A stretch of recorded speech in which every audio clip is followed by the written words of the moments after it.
I used to think I wasn't stupid. Had a degree in finance, had read the classics, The Intelligent Investor, Rich Dad, Poor Dad.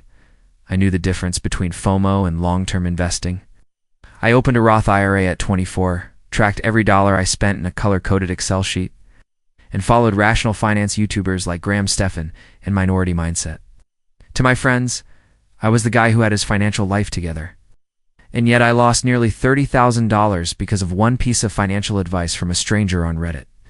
At the time, I was 31, living in Austin, Texas, working in tech. My post-tax income was about $6,000 a month. I wasn't rich, but I'd paid off my student loans, had no credit card debt, a healthy emergency fund, decent insurance, and had been investing steadily in ETFs like VTI and VOO. If anything bothered me, it was the feeling of being too slow. My friends were flipping houses, launching e-commerce side hustles, bragging about crypto gains. I was dollar cost averaging and watching my index funds crawl up like a tortoise. I knew slow and steady was supposed to win the race. But I couldn't shake the feeling that I was being left behind. What I didn't admit at the time was that I felt like I was lacking opportunity, momentum, that one lucky break. I wasn't broke, but I was hungry.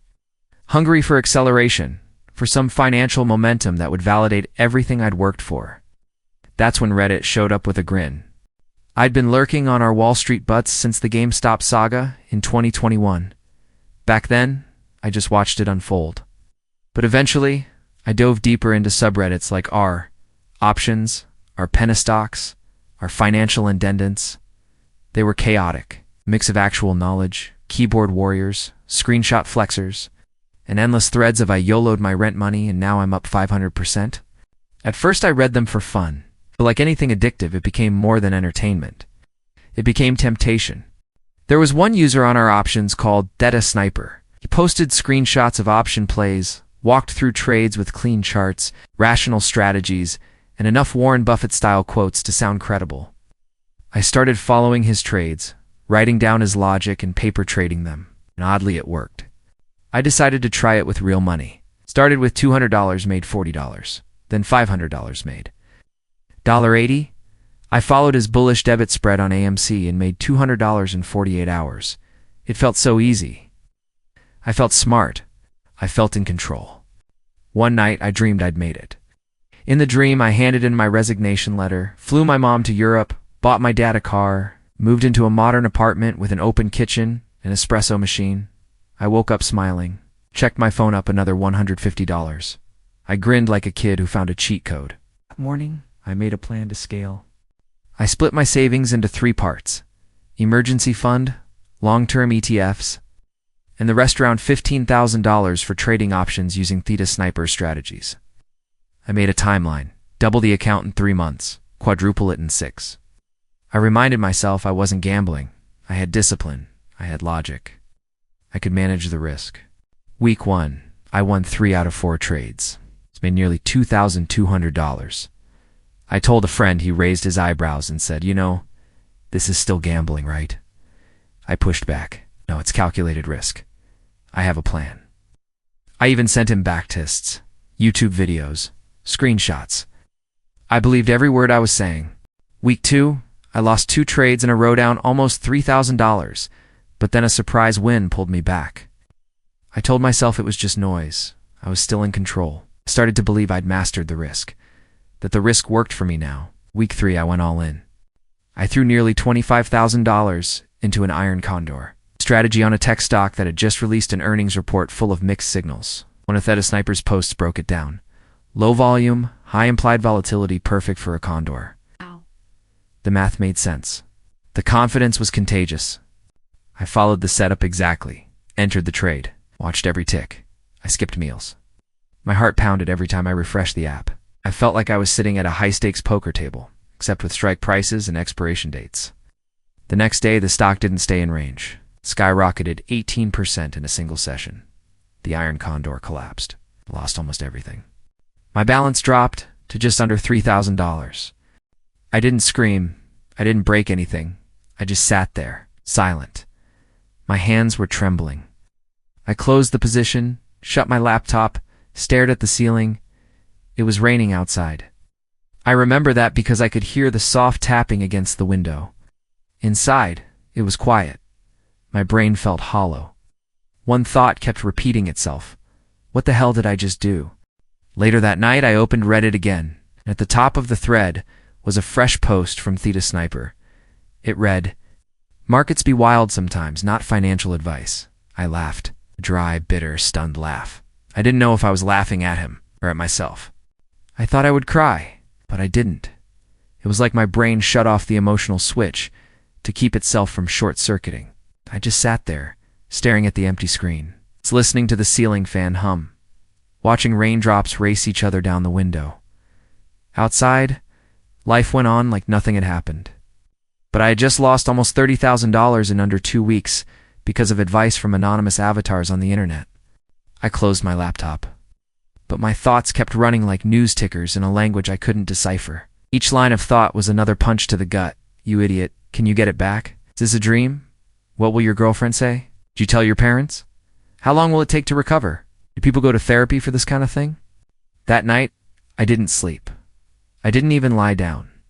I just slumped at my desk, phone in hand, doom scrolling through old Reddit threads, trying to retrace the steps like a detective at the scene of a crime. I zoomed into every screenshot, hoping to find some clue, something I'd missed. I dug into usernames, timelines, past posts. That's when I started noticing things I hadn't before. One of the guys who had posted a $100,000 profit the week before, turns out he'd used the same screenshot 6 months ago under a different username. Another account with insider tips on biotech plays, literally copy-pasted articles from Seeking Alpha and added rocket emojis.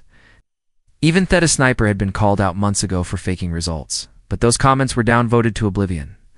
And suddenly, I remembered, died down, voted them too. The first person I told was my girlfriend.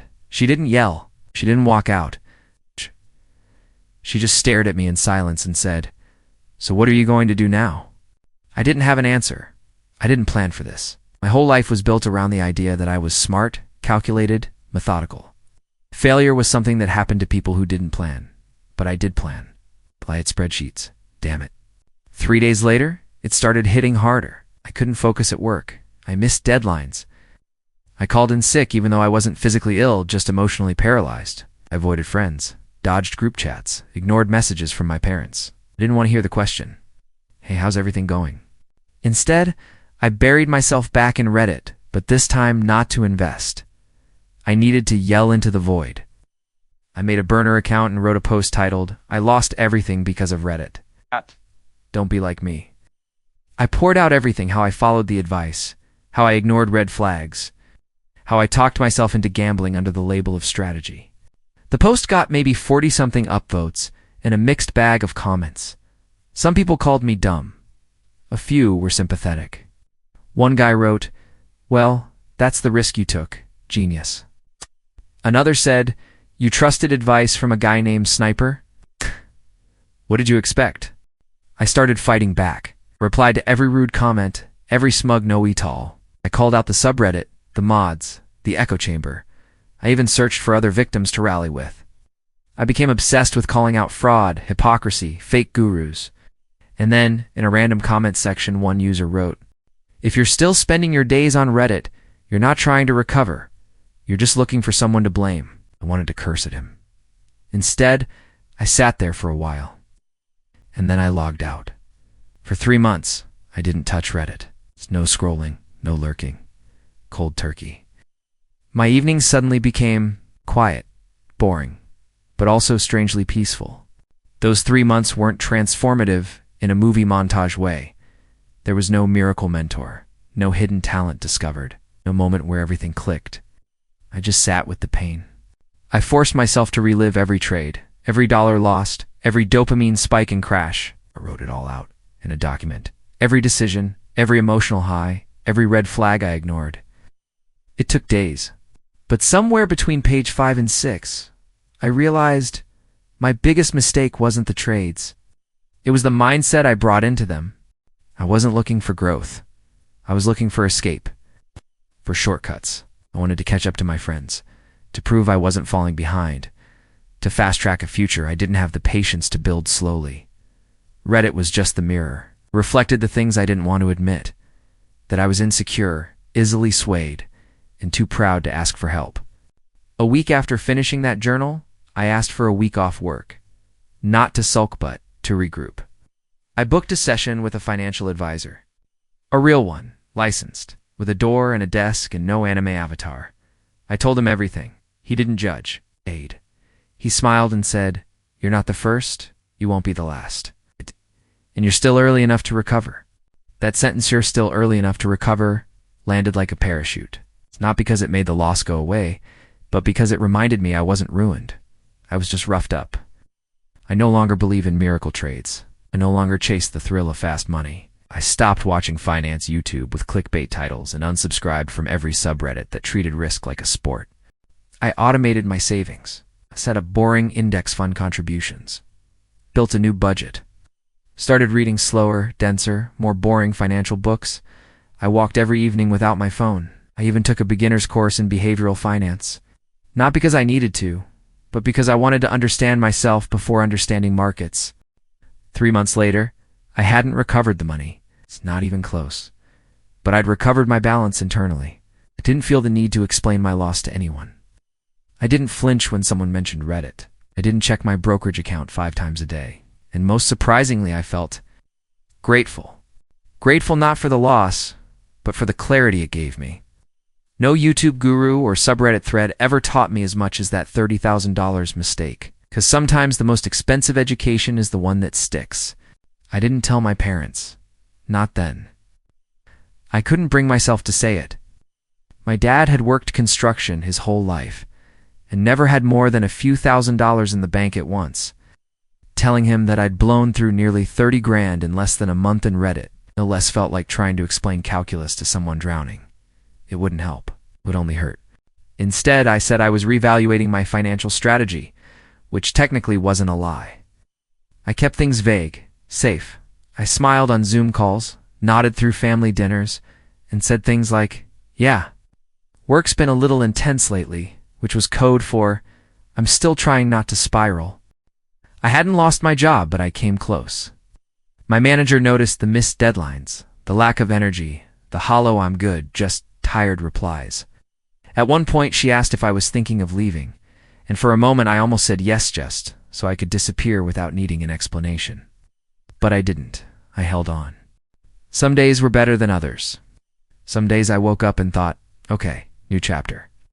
Other days I'd stare at my old brokerage account like it was the scene of a crime and whisper, "You really did that, huh?" I tried therapy. My company offered a few free sessions through our benefits program, so I took them. I told the therapist I wasn't sure what I was feeling.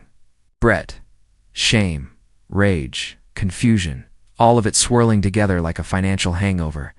She nodded, asked about my childhood. I rolled my eyes, but talked anyway. She said something that stuck with me. "You didn't just lose money. You lost a piece of how you saw yourself." I hated how accurate that felt.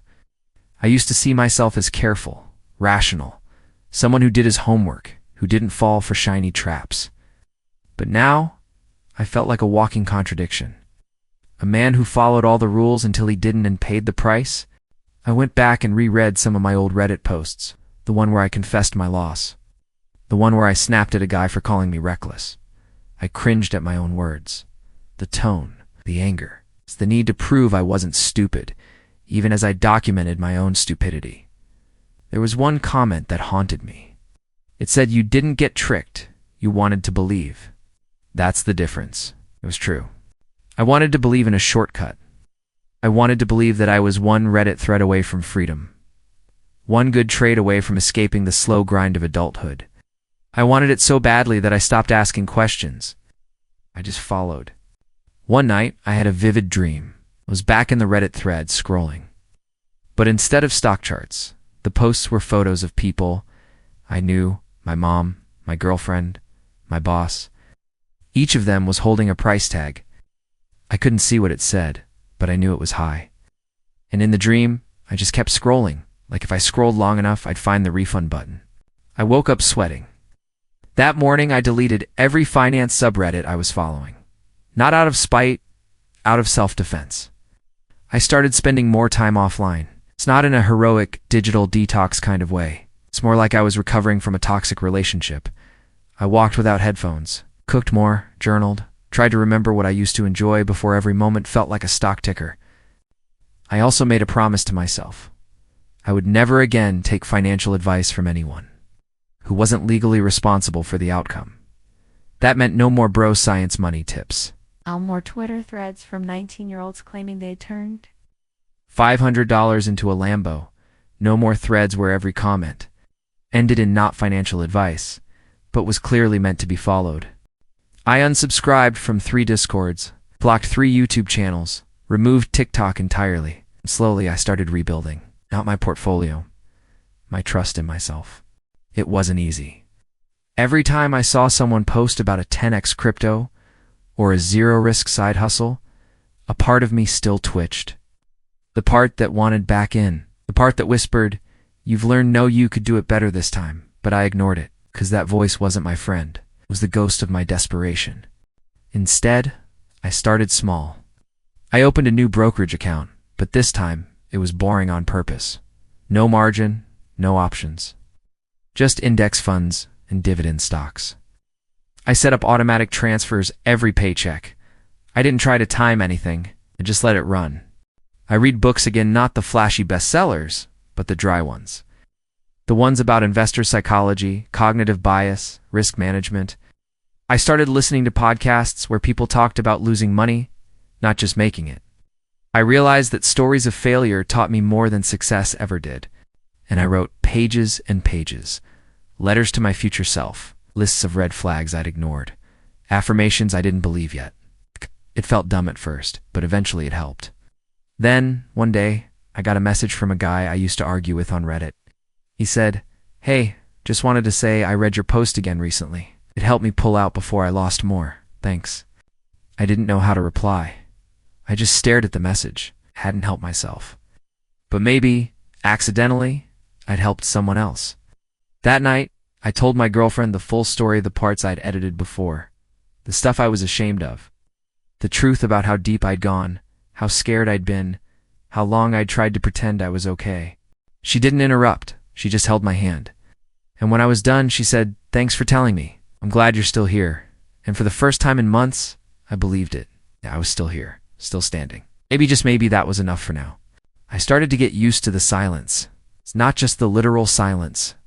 No more Discord pings. No browser tabs filled with latest pics. No YouTube autoplay of guys in hoodies yelling, "This stock is a sleeper." But the mental silence too. The voice that used to whisper, "You're falling behind," began to fade. It's not completely, but enough for me to breathe. Recovery wasn't a straight line. There were days I still stared at my old brokerage screenshots and felt the weight of every dollar lost. Sometimes I'd calculate in my head what that money would be worth now if I had just left it in VTI. Other times, I'd scroll through Twitter, see someone tweet made $2,000 in 3 days trading SPY options, and feel that familiar twinge in my chest, jealousy's slow acidic burn. But I didn't act on it. That was the difference. I used to chase those feelings, needing to catch up. Now I just let them pass, like weather.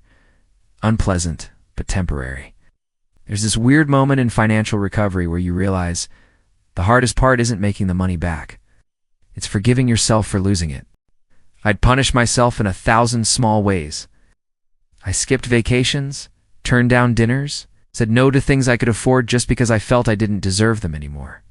I didn't buy a new phone even when mine cracked because I told myself, "You don't get nice things, not after what you did." It was like I believed that if I lived small enough, humble enough, poor enough, the universe would say, "Okay, he suffered enough. Give him his money back." But that's not how it works. Money doesn't care about guilt. And self-worth isn't a refund system. So I started doing the opposite. I made a small list of things I was allowed to enjoy. A good cup of coffee. A slow morning. A $10 audiobook on Audible that didn't promise passive income. I bought a used Kindle and started reading fiction again. I hadn't realized how much I missed stories that didn't involve stock tickers.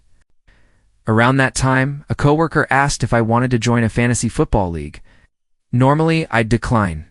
Anything competitive triggered the part of me that still associated risk with danger. But this time, I said yes, and it was. yes. No money on the line, no dopamine crash. Just jokes, trash talk, Sunday texts about terrible plays. Great. It reminded me of what it felt like to play for the sake of playing, not for winning. That was the part I'd lost somewhere along the way. When you treat money like a scoreboard, your whole life becomes a game you can never win. There's always someone younger making more, always someone who timed the market better, always a tweet to make you feel like you're late. But when you stop playing that game, everything slows down, not in a boring way, it's in a peaceful way.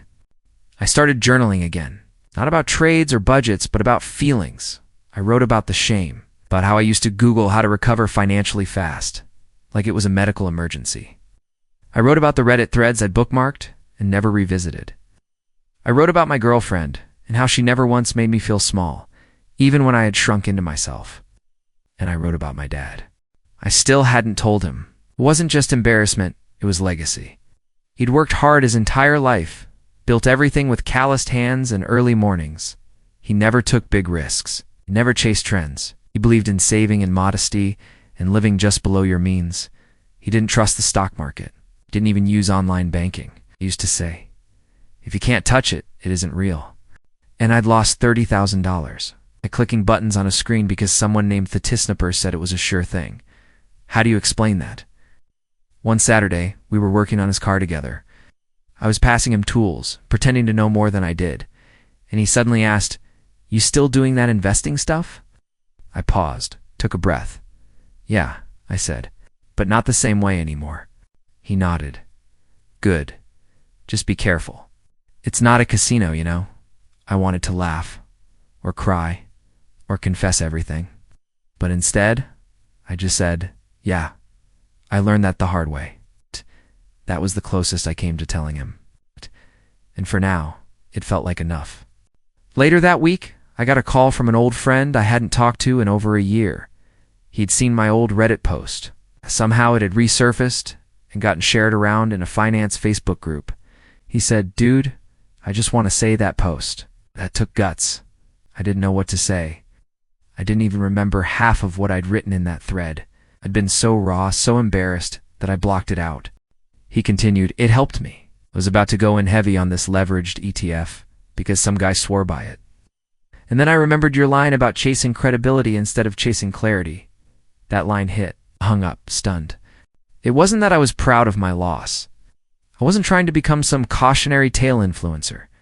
But maybe, just maybe, the pain wasn't wasted. Maybe it did something. It helped someone else stop before they made their own mistake. That night, I looked at myself in the mirror longer than usual. I didn't see a loser. I didn't see a cautionary tale. I saw someone who seat to panned, kept going. And that, strangely, felt like winning. I don't check my brokerage account every day anymore. Some weeks I forget I even have one. That used to terrify me. Back then, every dollar was a pulse, every chart a heartbeat. If it dropped, I panicked. If it rose, I felt high. My finances weren't numbers. They were emotions with dollar signs. And I was addicted to the roller coaster. Now it's just ... quiet. My investments are boring. Index funds, dividend, ETFs, automatic contributions every 2 weeks. No options, no leverage, no hacks.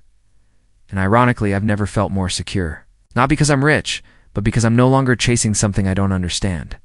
There's a funny thing that happens after you lose big. People think the pain will fade with time. It doesn't.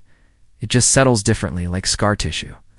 I still feel it when I see someone post a gain on Twitter, or when a YouTube thumbnail screams, "Turn $1,000 into $10,000 in 30 days. I feel a flicker of the old urge, but I let it pass, because I've learned to recognize it not as inspiration, but as bait. The world is full of noise. Everyone's yelling their version of success, trying to sell it as the universal truth. Crypto, dropshipping, flipping houses, day trading, AI tokens, Amazon FBA, vending machines, wholesaling, NFTs. Every day someone's found the new holy grail, and every day they're generous enough to sell you the map for $49.99. I used to think I just needed the right strategy. Now I know I needed the right mindset. The truth is, most people aren't chasing money. They're chasing certainty, control, that warm, comforting belief that if they just follow steps A to Z, they'll never have to worry again. Reddit offered me that illusion, not because it was evil, but because it was easy. It gave me a place to belong, a tribe that spoke my language, memes that masked fear with confidence. It wrapped my desperation in diamond hands and rocket emojis and made it feel noble. And for a while, I believed. That belief cost me $30,000, but it gave me something else too. It forced me to choose between two stories. The one where I was the victim of bad advice, or the one where I was responsible for the choices I made. I chose the second. Not because it's easy, but because it's honest. And honesty painful. Unfiltered honesty is the only thing that's ever really moved me forward. I don't post on Reddit anymore. Not about money anyway. I still lurk, sometimes old habit. But now, I filter everything differently. I read with a question in mind. What's the poster's incentive? Is this person sharing knowledge or farming attention? Are they teaching or flexing? Are they showing wins but hiding losses? Because here's what I know now. Transparency doesn't mean screenshots. It means consequences. I've also learned to ask for help from real people. I have a financial advisor I trust. I have a small group of friends who are honest about their mistakes. We don't talk about moonshots. We talk about life, stress, goals, things money touches but can't fix. And that's something I wish more people understood. Money is not the fix. It's a tool, a very sharp one. It can build or it can destroy. But it will never make you feel enough if you don't already believe you are. That's what I was missing. That's why I chased. Because I thought the version of me with more money would finally be calm, secure, proud. The guy who could look in the mirror and say, I made it. But the truth is, you have to become that person before the money comes. Or you'll spend your life running toward something you'll never catch. I used to think losing $30,000 made me a failure. No. Now I think it made me real. It stripped away the illusion that I was too smart to fall. It humbled me. Taught me how easily intelligence becomes arrogance when it's not grounded in wisdom. Taught me that pain is a form of tuition and that sometimes the most expensive lessons are the only ones that stick. If you're reading this hoping for a redemption arc where I make the money back and retire early, I don't have that for you. Not yet, but I can tell you this. I sleep better. I laugh more. Stopped comparing. I started forgiving. And maybe that's not flashy. Maybe it won't go viral.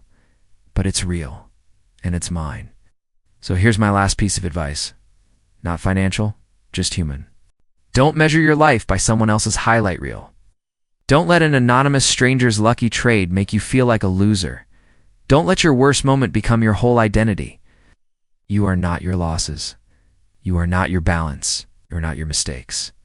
You are what you choose to do next. And if you've fallen, welcome. We all fall. The question is, do you want to get back up? Because if you do, there's space here. Quiet space. No shouting, no hype. Just the slow, steady rebuilding of something stronger than gains. Trust.